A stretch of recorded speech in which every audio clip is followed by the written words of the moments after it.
Vamos tratar de coisa séria, com grande alegria que eu recebo aqui no estúdio o advogado Adriano Figueiredo, mestre em Direito Público pela UFBA, com ênfase em Direito Penal Contemporâneo.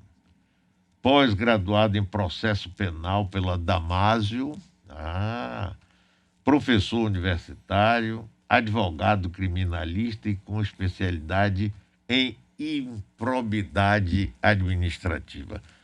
Bom, deixa eu explicar o motivo de eu ter convidado o doutor Adriano para estar aqui, que me dá muita alegria, que é o seguinte. Nesses últimos dias tem chegado até aqui, primeiro, vamos contar desde o princípio. Com a pandemia, fiquei muito tempo em casa. Depois eu saí um dia para ir ali onde não pegar um amigo meu. Quando eu deparo, rapaz, onde era o Salvador Praia Hotel, que era de empresários pernambucanos, que estava já em ruína há muito tempo, duas torres ali enormes. Para mim, que tem uma visão assim de amor por Salvador, eu achei estranho. E depois eu fui descobrir que foi construído, está sendo construído pela Moura de B, também uma empresa pernambucana. Tem nada aí, não tem um negócio desse lugar, porque a empresa de lá e de cá vende de tudo quanto é lugar. E que conseguiu, através do chamado pagamento do solo criado, que foi dado à prefeitura, a informação que eu tenho que foram 2.600.000, conseguiu aumentar. Porque você cria um solo virtual, paga por ele, e isso permite, então, que o prédio fique mais alto, com sombreamento da praia, enfim, com uma série de coisas, além de ser uma barreira assim, grosseiramente colocada. E daí começaram a surgir outras e outras e outras informações. Na semana passada eu recebi uma denúncia, aliás, recebi também um pedido da ADEME, uma organização seríssima do mercado imobiliário, pedindo à Delegacia do Consumidor que, sem citar o nome da empresa, mas genericamente observasse que estava tendo alguns problemas. Semana passada chega um caso mais específico de um prédio lançado no Rio Vermelho, sem ter projeto aprovado, sem estar registrado e sem ter licenças ambientais, inclusive do Instituto do Patrimônio, já que é ao lado da igrejinha ali do Rio Vermelho, devidamente tombada. E, bom, aí começam a vir mais coisas e mais coisas e mais coisas, a ponto de nos obrigar aqui a aprofundar isso, ver se é real, se tem qualquer indício de mau comportamento, comportamento juridicamente inadequado. A resposta da Moura de B foi aquela convencional que alguns empresários, inadvertidamente ou por costume, não sei, acham que resolve. Procura o comercial da rádio e diz, olha, eu quero ver. Rapaz, esse negócio de banner, para mim, até vou pedir a Chico para tirar banner do portal Metro 1. Quero veicular um banner aí por 3 meses, 6 meses. Eu não quero, não aceito. Teve uma outra, que eu não vou dar o nome também, a mesma coisa. Não. É cá, se a gente está examinando, eu já disse o seguinte, se a gente faz uma denúncia aqui, e a empresa ou a pessoa se sente prejudicada ou acha que nós não agimos corretamente, qual é o caminho certo? É chegar e dizer, olha, vocês estão errados, o caminho é esse, aconteceu isso, aconteceu aquilo, a gente não tem interesse nenhum nessa história pessoal. Mas não, vai para o comercial. Isso não é de hoje. Abraão se lembra aqui de uma empresa imobiliária aqui da Bahia, que o dono estava lá no Ceará, me lembro que fosse hoje. Aí liga para o comercial, olha, tá. Aí, rapaz, que é isso? Então, a gente resolveu se aprofundar nessa questão de algumas irregularidades que estão acontecendo nessa área. E eu convidei, e felizmente ele aceitou, o doutor Adriano Figueiredo, não para tratar especificamente desse caso, não é isso, mas para falar genericamente, não é, que ele trabalha, conhece isso, o que é que acontece, o que tem acontecido, não precisa entrar na história específica. Então, Adriano, muitíssimo obrigado por você ter atendido o meu convite. Viu? Esteja à vontade. Bom dia, é um prazer estar aqui com você. E a palavra é sua agora, rapaz. Bom dia, doutor Mário. É satisfação imensa compartilhar com o senhor nessa manhã, desse aprendizado, sempre aprendizado. Estar aqui com Vossa Excelência, como eu havia dito antes, o senhor brincou, mas Vossa Excelência sim.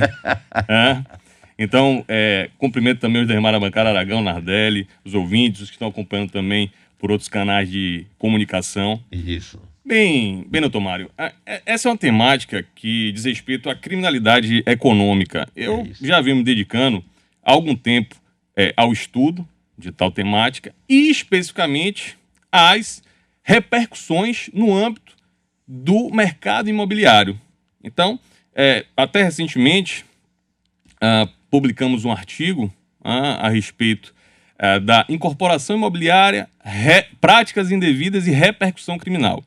Eu inicio, doutor Mário, tratando da matéria, mencionando um ponto que, mais do que jurídico, diz respeito a uma questão social e também econômica. Porque quando nós estamos diante de uma aquisição de um apartamento, isso envolve sonhos. Eu aprendi com minha pouca experiência, principalmente ao lado do senhor, que as pessoas elas são movidas por desejos e sonhos. Então, isso é algo muito sério, muito sério. As pessoas, muitas das vezes, depositam todas as suas energias, as suas economias, tudo aquilo que envolve o seio familiar, envolve escola de filho, porque matricula o filho em uma escola em vez de uma outra instituição, justamente para poder acumular recurso financeiro e adquirir a sua tão sonhada casa própria. Então, é importante que tanto o incorporador, e digo aí numa linguagem mais simples, o empresário ali que está envolvido, a empresa que está envolvida naquela construção daquele empreendimento, como também o adquirente, o consumidor, o terceiro que está ali buscando adquirir aquele apartamento, todos estejam, e eu digo todos devem estar envolvidos, cientes do que de fato deve ser observado pela legislação. Então, quando nós estamos diante de um investimento também de maior magnitude, né, um valor significativo, também é importante que o adquirente esteja acompanhado juridicamente, já que se trata de um investimento que vai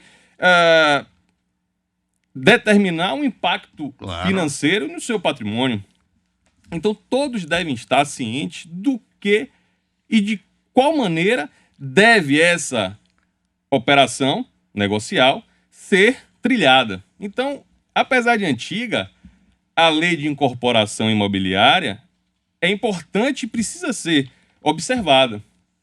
E há um determinado ponto legal dessa lei, que é uma lei de 64, mas está em pleno vigor, que segue da seguinte maneira: há necessidade do incorporador ele adotar providências preliminares, regularização da propriedade, regularização no âmbito da prefeitura, regularização no âmbito do cartório do registro de imóveis, para somente depois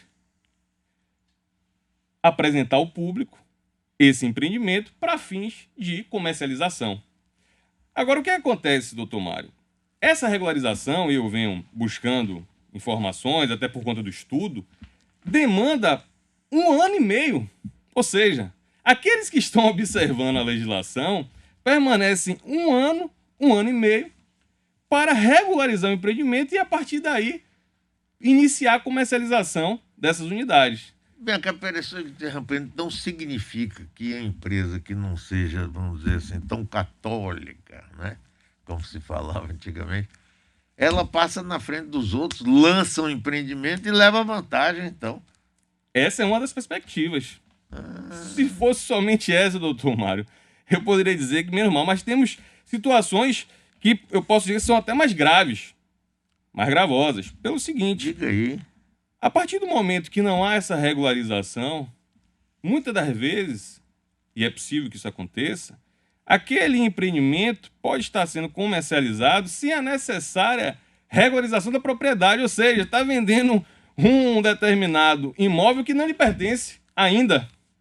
Está comprando terreno, por exemplo. Sim, vamos que lá. ainda não tem o terreno, é isso? Exatamente. Vamos imaginar que ainda esteja em trâmite essa regularização do terreno. E as obras foram iniciadas. Opa! E a comercialização, até mesmo antes do início das obras, a comercialização também já foi iniciada. Então o sujeito já deu um sinal de 20, 30, 40, 50 mil reais. E aí, futuramente, por algum motivo que isso pode ocorrer em qualquer espécie de negociação, não vá para frente. E a incorporadora ali, o empresário, a empresa, não consiga dar sequência à aquisição daquele imóvel. Ou seja, aquelas pessoas já pagaram, já deram sinal, já pagou uma parcela, uma intermediária, e futuramente pode ficar a ver navios.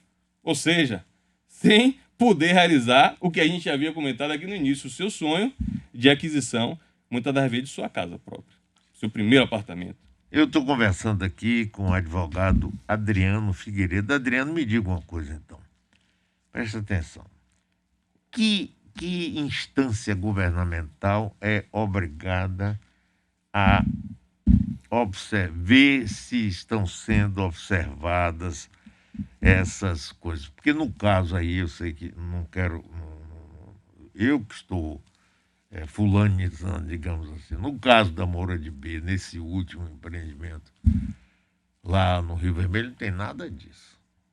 Não tem registro, não tem aprovação de projetos, já estão vendendo. Quem é o órgão que deveria verificar está tudo correto, que faz com que um concorrente que seja escrupuloso tenha que esperar 1 ano e meio, enquanto que o pretenso inescrupuloso faz logo na frente? É a prefeitura? Também. Posso dizer, doutor Mário, que a prefeitura, outros órgãos relacionados ao setor imobiliário e, especificamente, eu posso dizer que até o braço policial do Estado. Por quê? Porque, de acordo com a legislação, se essas exigências legais não forem observadas, há a possibilidade de caracterização de infração penal contra a economia popular. E nós já tivemos muito caso desse no Brasil, né? Sim. A posicionamento tem um julgado emblemático do Superior Tribunal de Justiça dando conta de que, se essas exigências legais lá do artigo 32 da lei não forem observadas, inclusive a regularização da propriedade, e houver a comercialização dessas frações ideais, que no caso seriam os apartamentos, isso caracteriza infração contra a economia popular. Se houver alguma espécie de informação falsa, é um crime contra a economia popular, disciplinado lá no artigo 65 da legislação, ou uma contravenção penal, disciplinado no artigo 66 da também lei de incorporação imobiliária, 4591 de 64. E afora outras possibilidades de enquadramento também em crime.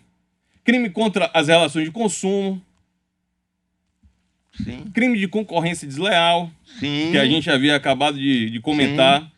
Então, é um cenário complexo, não é de simplicidade. Há uma complexidade que envolve essa situação.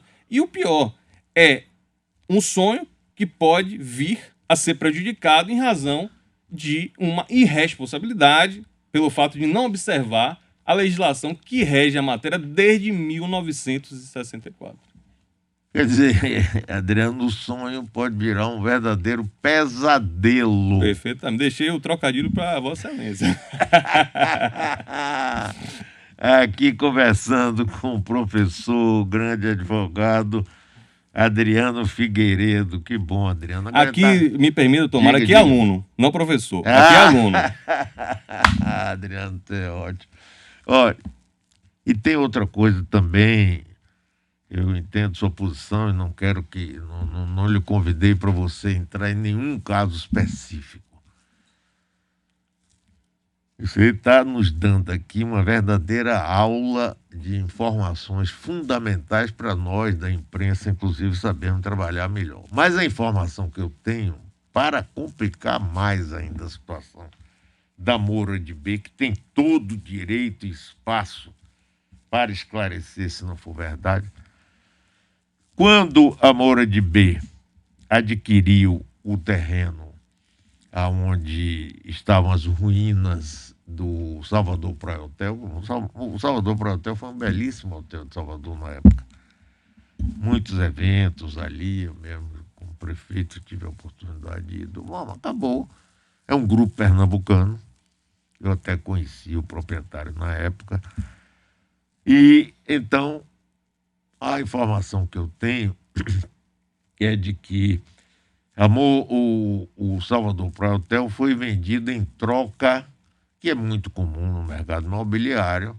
Em vez de pagamento, você me dá tantas unidades, tantos apartamentos. Não é?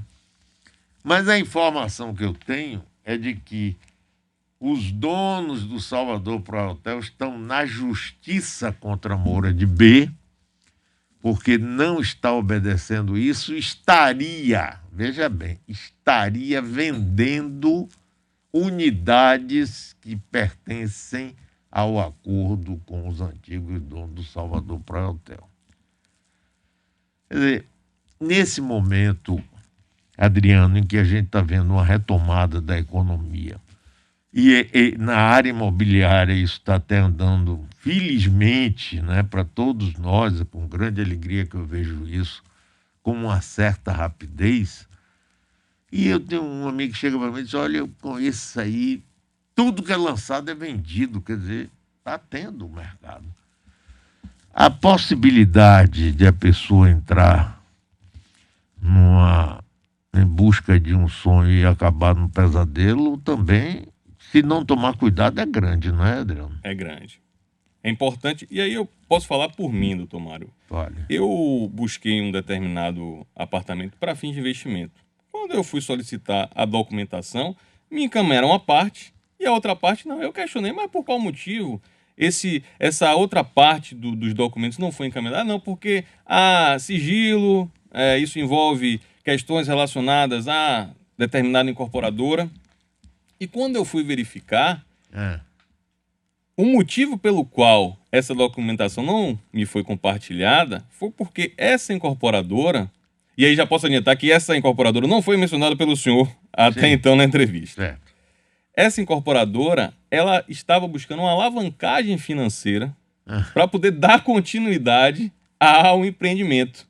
No entanto, a informação que me foi fornecida é de que, diante dos investidores, dos que já haviam investido, nós possuíamos lastro suficiente para erguer o empreendimento. No entanto, eu obtive a informação posteriormente que se buscava uma alavancagem financeira de 18 milhões de reais.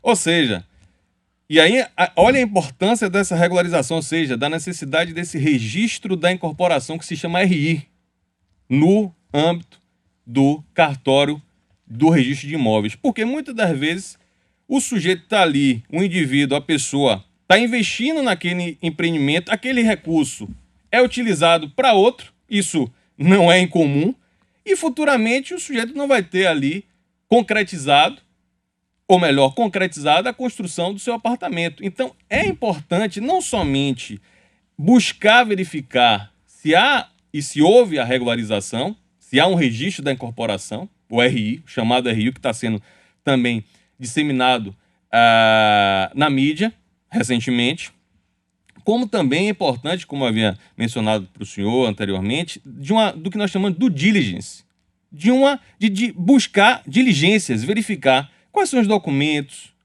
quais são os anexos, porque justamente os documentos que não me foram fornecidos se tratavam de anexos do instrumento contratual.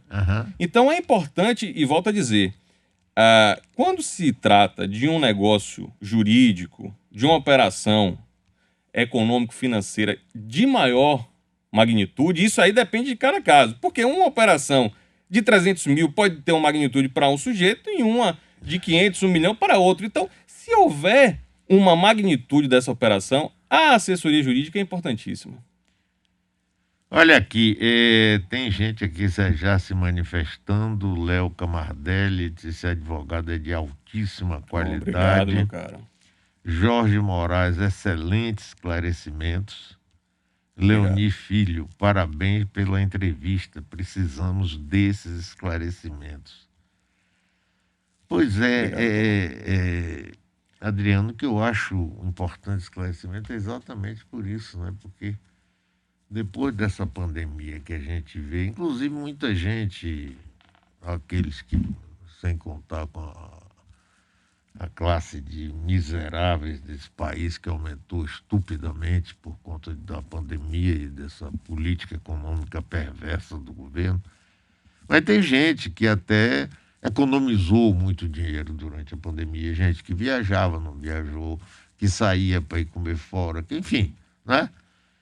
E que agora está vendo a possibilidade de fazer um investimento, melhorar a sua casa, ou fazer o sonho da casa própria. E eu fico realmente muito preocupado, e fico preocupado especificamente com esse caso, e devem ter outros, e eu vou pesquisar, nós vamos pesquisar aqui, mas esse caso da Moura de B me parece assim uma coisa muitíssimo estranha.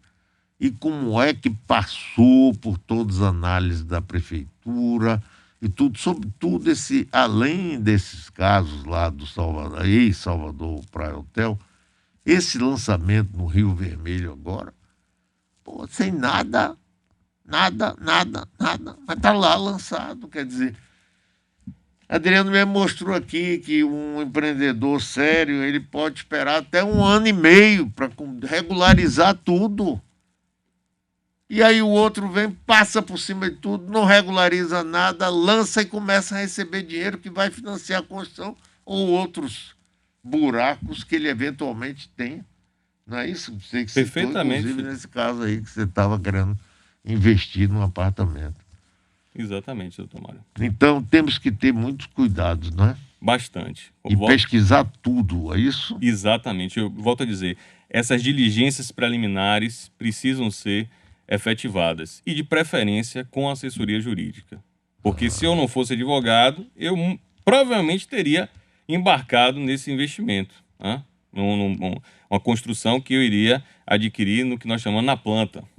Né? E não havia ali o compartilhamento de todas as informações, até por uma questão de transparência, boa-fé com o consumidor, porque em última análise, ou também em primeira, em média e última análise, Tomário, nós estamos, e digo por mim, preocupados com o consumidor, com quem está ali na ponta, Claro. Volto a dizer, que está buscando concretizar seu sonho, casa própria, primeiro apartamento.